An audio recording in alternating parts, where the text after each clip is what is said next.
मेरे सभी प्यारे बच्चों को सुप्रभात। मैं आकाश वर्मा आज आपके लिए लेके आया हूँ हिंदी विषय से प्रथम अध्याय। आपका जो कोर्स है वह है कोर्स बी। पुस्तिका का नाम है स्पर्श। पद्यखंड का पहला अध्याय मैंने लिया है। इसके बारे में आप आज जानेंगे, जिसका नाम है कबीर की साखी। कबीरदास जी ने कुछ साखी लिखी हैं जिनको आज हम अच्छे से पढ़ेंगे, जानेंगे उनके अर्थ को। इस वीडियो में मैंने आपको साखी के शब्दार्थ, जो उसमें कुछ ऐसे शब्द, कठिन शब्द और उसके अर्थ को संयोजित किया है। तो चलते हैं। हमारा पाठ 1 कबीर की साखी। कबीरदास जी ने अपनी साखी बहुत ही सुंदर लिखी हुई हैं। साखी क्या होती है इस बारे में भी हम चर्चा करेंगे। सबसे पहले यही जानेंगे कि साखी होती क्या है। तो देखेंगे, साखी शब्द साक्षी शब्द का ही बदला हुआ रूप है, तद्भव रूप है। साक्षी शब्द साक्ष्य से बना है, जिसका अर्थ होता है प्रत्यक्ष ज्ञान, अर्थात जो ज्ञान सबको स्पष्ट दिखाई दे। यह प्रत्यक्ष ज्ञान गुरु द्वारा शिष्य को प्रदान किया जाता है। साखी वस्तुतः एक तरह से दोहा छंद ही है। आप समझ गए होंगे, जो साखी है हमारे, वो एक तरह से दोहा या छंद ही है। पाठ की साखियाँ प्रमाण हैं। जो हमारे पाठ में साखियाँ हैं, पाठ की साखियाँ प्रमाण हैं कि सत्य को सामने रखकर ही गुरु शिष्य को जीवन के व्यवहारिक ज्ञान की शिक्षा देता है। यह शिक्षा जितनी अधिक प्रभावशाली होगी उतनी ही अधिक याद रहेगी। इन साखी के माध्यम से हम जो हमारे जीवन से घटित बातें हैं, जो हमारे कबीरदास जी थे जिन्होंने जीवन को इन साखी के माध्यम से उकेर दिया है। इन साखी में उसको उकेर दिया, मतलब साखी में ही उन्होंने सब कुछ बयान कर दिया है। तो चलेंगे। सबसे पहले देखिए, ये आप साखी कह लीजिए, आप दोहा, आप ये पहले भी शायद पढ़ चुके होंगे, लेकिन कक्षा 10 में ये कबीर की साखी है चैप्टर आपका। तो इसको पढ़ते हुए चलेंगे। कुछ शब्द भी हैं, कठिन शब्द, जिनका अर्थ भी लिखा हुआ है। ऐसी वाणी बोलिए मन का आपा खोए, अपना तन शीतल करे औरन को सुख होए। आप सोच रहे होंगे कि ये हमने दूसरे तरह से भी पढ़ा है, तो बेटा अर्थ वही निकलता है, बस कहीं पे ऐसा लिखा हुआ है, ऐसी वाणी बोलिए मन का आपा खोए, औरन को शीतल करे आपहु शीतल होए। ठीक है। तो देखिए, व्याख्या देखेंगे इसकी, समझेंगे इसको अच्छे से। ये व्याख्या सिर्फ मैंने आपको पढ़ाने के उद्देश्य से नहीं, आपके नोट्स के उद्देश्य से यहाँ पर डाली है, जिससे कि आप पाठ 1 का कार्य पूर्ण कर सकें। अन्यथा तो मैं आपको अर्थ ही समझा सकता था। अब यहाँ पर दोनों कार्य साथ साथ होंगे, आप अर्थ को भी समझेंगे और इसकी व्याख्या को देखेंगे। देखिए, कबीरदास जी ने यहाँ वाणी के लिए बहुत सुंदर दोहा, बहुत सुंदर साखी लिखी हुई है कि ऐसी वाणी बोलिए। क्या कह रहे हैं कबीरदास जी? कि हमें ऐसी वाणी बोलनी चाहिए। ठीक है। कैसी वाणी? मन का आपा खोए, जिससे अपना जो मन है, अपना जो तन है, वो सब क्या रहे? स्वस्थ रहे।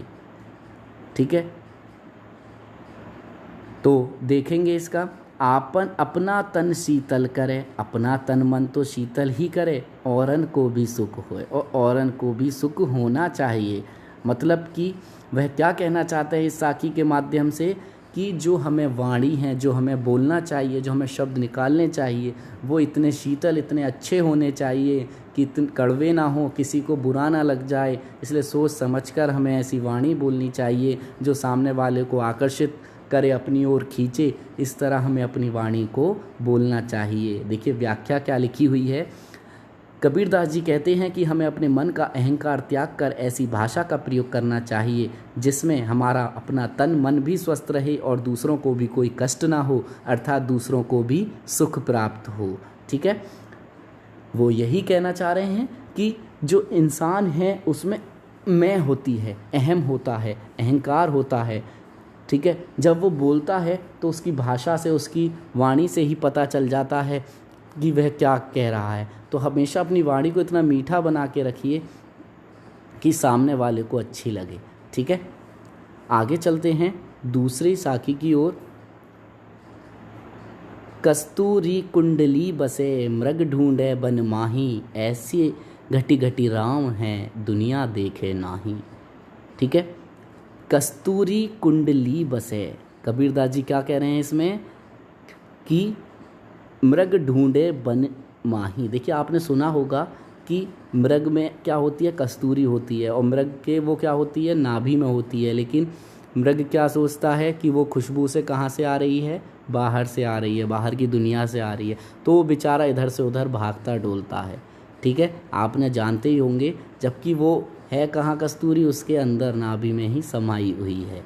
ठीक है, तो अर्थ जानेंगे इसका। कबीरदास जी क्या कह रहे हैं इसमें कि जिस प्रकार एक हिरन कस्तूरी की खुशबू को जंगल में ढूंढता फिरता है, जबकि वह सुगंध उसी की नाभि में विद्यमान होती है, परंतु वह इस बात से बेखबर होता है, अनजान होता है, उसे पता ही नहीं होता कि खुशबू कहाँ से आ रही है, उसी प्रकार संसार के कण कण में ईश्वर विद्यमान है।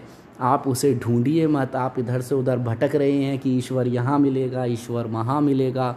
ईश्वर ऐसे आपको नहीं मिलेगा। आप मंदिर जा रहे हैं, मस्जिद भाग रहे हैं, अल्लाह अल्लाह मिल जाए, ईश्वर मिल जाए, लेकिन ऐसे आपको ईश्वर की प्राप्ति नहीं हो सकती। ठीक है, और मनुष्य इस बात से बेखबर ईश्वर को देवालयों और तीर्थों में ढूंढता है। कबीर जी कहते हैं कि अगर ईश्वर को ढूंढना है तो अपने मन में ढूंढो। आप नाम भज रहे हैं, माला जप रहे हैं, लेकिन आपका मन कहीं और है, तो ऐसी पूजा पाठ से कोई फ़ायदा नहीं है। आप नमाज पढ़ रहे हैं लेकिन आपका दिमाग कहीं और है, आप भटक रहे हैं वहाँ पे, तो ऐसे दिखावे की कोई ज़रूरत नहीं है। कबीरदास जी कहते हैं कि ऐसे दिखावा करना, ऐसे अल्लाह ईश्वर को ढूंढना, इसकी आपको आवश्यकता नहीं है। अगर ढूंढना है तो अपने मन में ही ढूंढो। ईश्वर अल्लाह हमारे खुद मन में समाये हुए हैं, विद्यमान हैं। आगे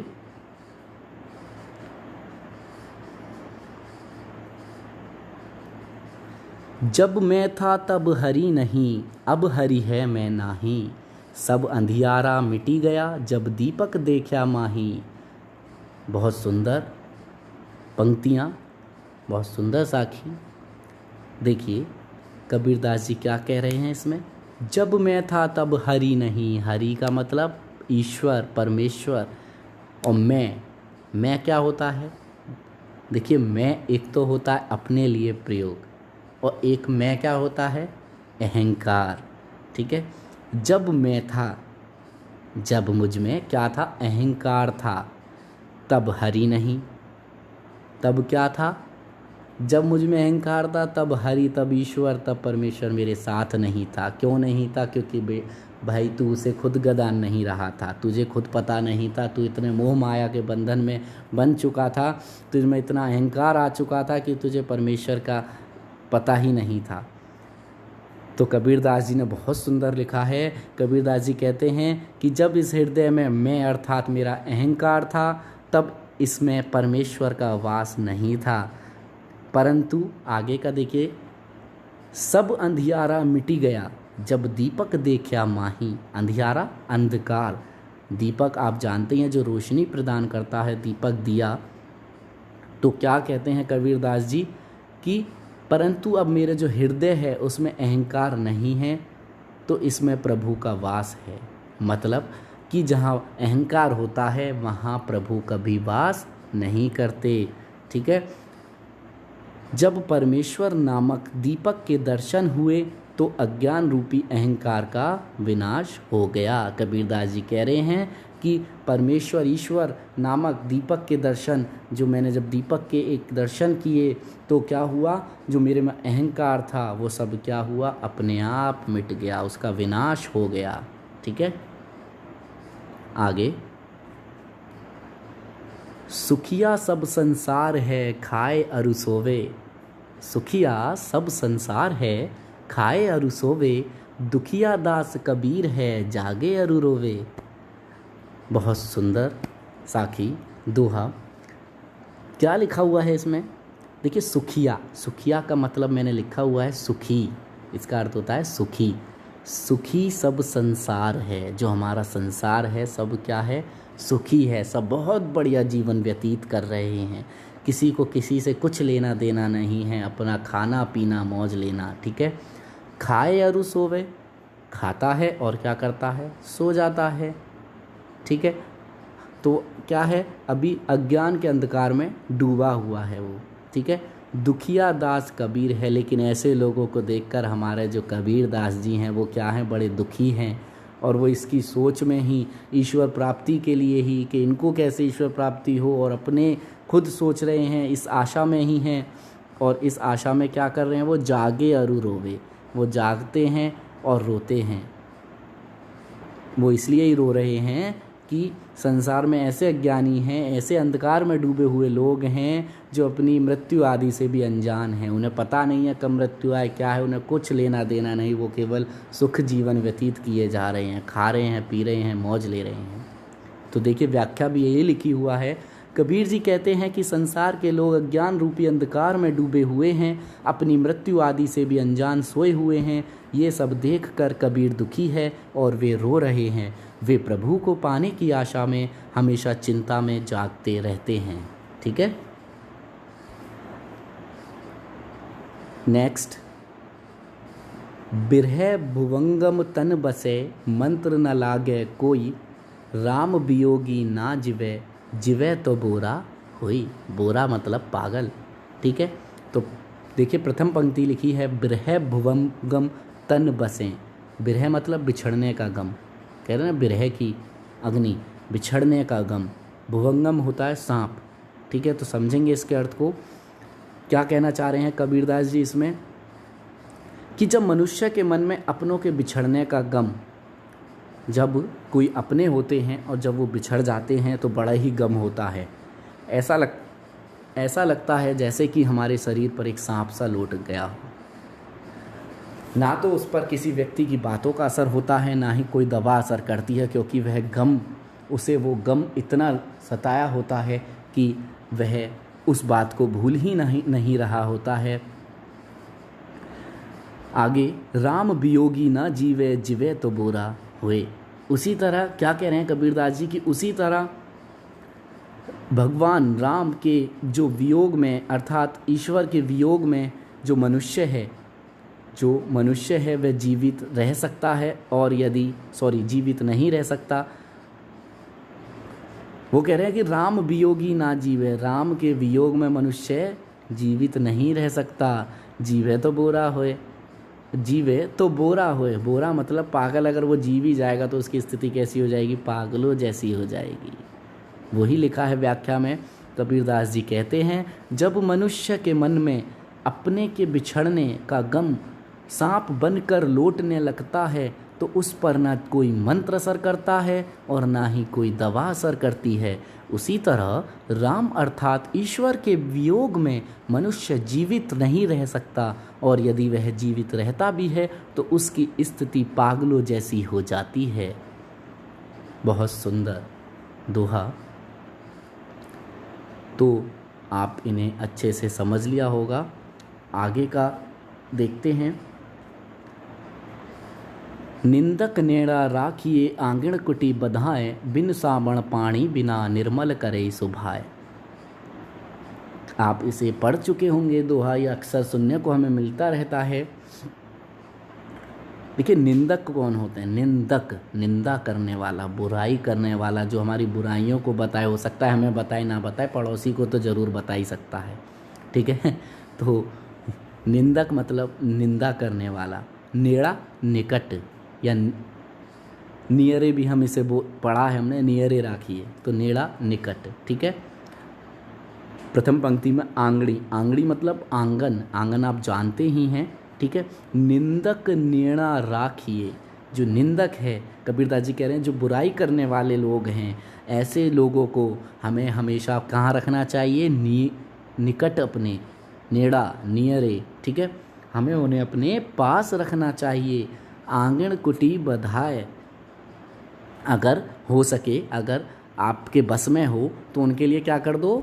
आंगन कुटी बधाए, उनको अपने आंगन में ही क्या बनवा दो? कुटिया बनवा दो, उनके लिए घर बनवा दो, जो बुराई करने वाले हैं। ठीक है। कबीरदास जी ऐसा क्यों कर रहे हैं? देखेंगे हम आगे की पंक्ति में कि वो एक जो हमारी बुराई कर रहा है, हम तो कहेंगे कि वो हमारा दुश्मन है अगर वो बुराई कर रहा है, लेकिन कबीरदास जी भी अपनी वाणी में कुछ अलग ही भाव डालते हैं और वो क्या कह रहे हैं कि ऐसे को तो अपने घर में ही रख लो। क्यों रख लो भाई? देखेंगे आगे। बिन साबण पानी बिना निर्मल करे सुभाए। देखिए, आप अगर कोई कार्य गलत कर रहे हैं, अगर आप कोई कार्य गलत कर रहे हैं तो आप क्या करेंगे? आपको कोई राय देगा, वरना आप उसको नहीं सुधार सकते। मैं एक उदाहरण के माध्यम से समझाऊंगा इस दोहे को आपको, कि आप कोई गलत कार्य कर रहे हैं और आप उस कार्य को किए जा रहे हैं और मैंने क्या किया या किसी और स्टूडेंट्स ने क्या किया, बोला कि इसने देखो ये कार्य ऐसा किया है। ठीक है। वो आपकी 4 जगह बुराई कर रहा है, तो हो सकता है वो आपसे ही कह दे कि आप ऐसा कर रहे हैं, आप ये गलत कर रहे हैं। तो आप क्या करेंगे? सोचेंगे, विचारेंगे और आपके मन में भी एक आएगा कि हाँ, वाकई में ही मैं ये गलत कर रहा था जिसका मुझे अभी तक ज्ञान नहीं था। तो आप क्या करेंगे? फिर उसे सुधारेंगे। तो वही चीज़ यहाँ लिखा है उन्होंने कि बिन साबण पानी बिना निर्मल करे सुभाए।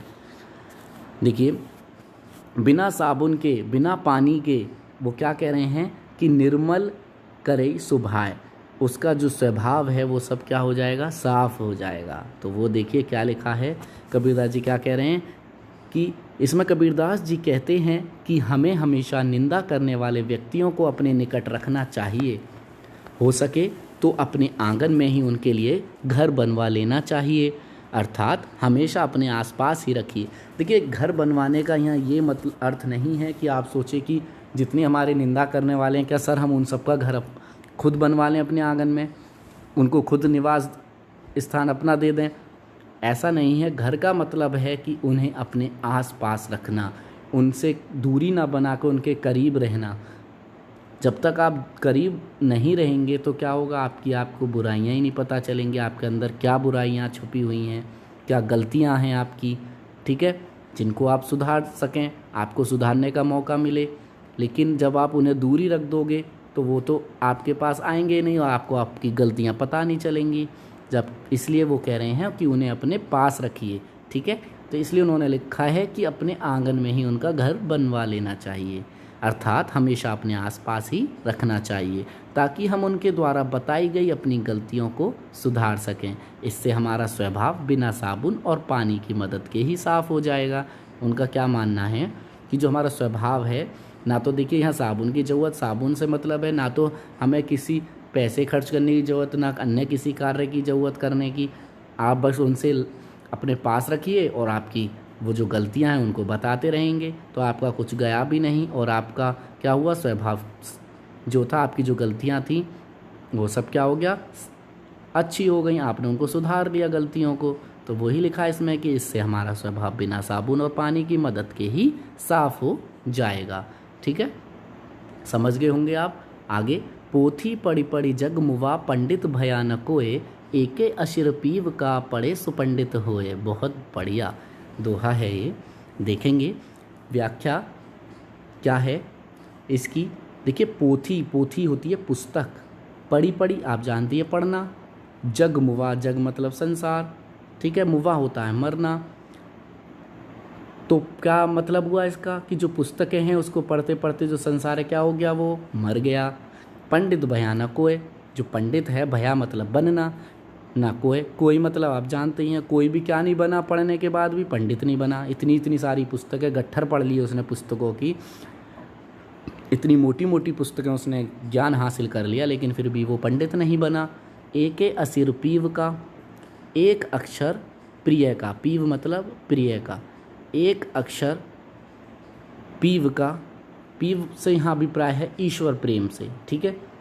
पढ़े सो पंडित होए, ईश्वर प्रेम का अगर एक अक्षर भी उसने पढ़ लिया होता या पढ़ लेता तो क्या होता, पढ़े सो पंडित होए, तो वे खुद एक ज्ञानी होता, वो खुद एक पंडित होता। अगर उसको पढ़ लेता तो क्या होता, वो पंडित होता।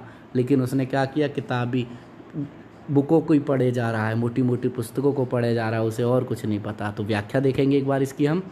कबीर जी क्या कहते हैं कि इस संसार में मोटी मोटी पुस्तकें किताबें पढ़कर कई मनुष्य मर गए, परंतु कोई भी मनुष्य पंडित नहीं बन सका। यदि किसी व्यक्ति ने ईश्वर प्रेम का एक भी अक्षर पढ़ लिया होता तो वह पंडित बन जाता। अर्थात ईश्वर प्रेम ही एक सच है, इसे जानने वाला ही वास्तविक ज्ञानी है। समझ गए होंगे आप इसे अच्छे से। आपको ये सभी अर्थ जो इनकी व्याख्या है, ये सभी आपको अपनी नोटबुक में करनी है, ठीक है। एक और है आपका, इसको ले चलते हैं आखिर। हम घर जालिया आपना, लिया मुराना हाथी, अब घर जालो तास का, चेत चले हमारी साथी। जालिया मतलब होता है जलाया हुआ, आपना मतलब अपना। अब समझ गए, हम घर जलाया अपना। लिया मुराड़ा हाथी, मुराड़ा मतलब होता है जो मशाल आप कह सकते हैं, जलती हुई लकड़ी कह सकते हैं, जलती हुई लकड़ी को लेकर, ठीक है। अब घर जालो तास का, जे चली हमारे साथी। जालो समझ ही गए आप, जलाओ, जला हुआ, जलाऊ, और ताश का मतलब होता है उसका। तो देखिए क्या लिखा है प्रथम पंक्ति में, हम घर जालो आपना। कबीरदास जी कह रहे हैं कि उन्होंने अपने हाथों से क्या कर लिया है, अपना घर जला लिया है, अपना घर ही जला दिया। लिया मुराड़ा हाथी, और हाथ में क्या ले ली, जलती हुई मशाल या लकड़ी ले ली, ठीक है। अब घर जालो ताश का, अब वो क्या कह रहे हैं कि मैंने लकड़ी तो ले ली, अब मैं क्या करूँगा इसका, अब मैं दूसरे का घर जलाऊंगा। अब घर जालो ताश का, अब उसका भी घर जलाऊंगा। जे चले हमारे साथी, जो चले हमारे साथी, जो हमारे साथ चलने को तैयार होगा मैं उसका भी घर क्या कर दूंगा, जला दूंगा। इतना तो अर्थ आ गया, लेकिन अभी आप क्लियर नहीं समझे कि यहाँ अग्नि जो है, जो घर जल रहा है वो क्या है। कबीरदास जी का शब्द कुछ और होते हैं, लेकिन उसके पीछे अर्थ बहुत बड़ा होता है। उस अर्थ को ही यहाँ समझना है। अभी तक तो आपने शब्दों के अर्थ को समझा केवल, कि शब्द इतने हैं और इसका अर्थ ये हुआ, लेकिन इसका वास्तविकता क्या है, इसके पीछे क्या छुपा हुआ है, क्या भाव है, वो आप नहीं अभी समझे।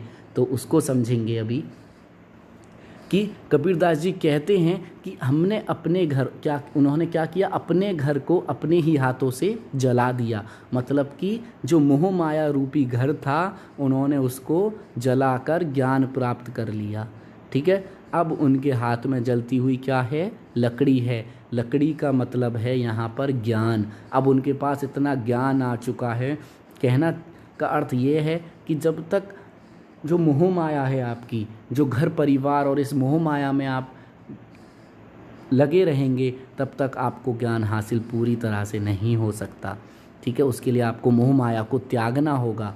उसको त्याग कर मोह माया रूपी जो घर है उसको जलाकर उन्होंने ज्ञान प्राप्त किया है कबीरदास जी ने, और उस जलती हुई मशाल को लेकर क्या निकल लिए, आगे निकल लिए।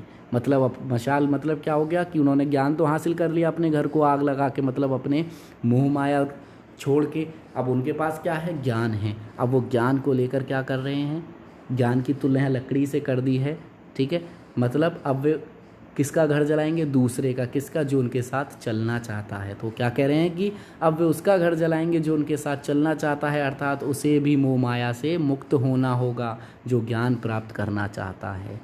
और किसी को ज्ञान की आवश्यकता है तो वो भी क्या करेगा, मोह माया को त्यागेगा, घर को जलाएगा, तो इसलिए वो मशाल लेकर साथ चल रहे हैं कि जिसको ज़रूरत है लेते जाओ और चलते जाओ। ठीक है, ज्ञान प्राप्त करना जिसको भी इच्छा है, जिसको भी चाहता है ज्ञान प्राप्त करना, मोह माया से उसे पहले मुक्त होना पड़ेगा। ठीक है, आप समझ गए होंगे। इन सभी का अर्थ आप अपनी उत्तर पुस्तिका में कर सकते हैं। और प्रश्न उत्तर, जो इसका प्रश्न उत्तर का आपको मैं आपके ग्रुप पर सेंड कर दूंगा। धन्यवाद।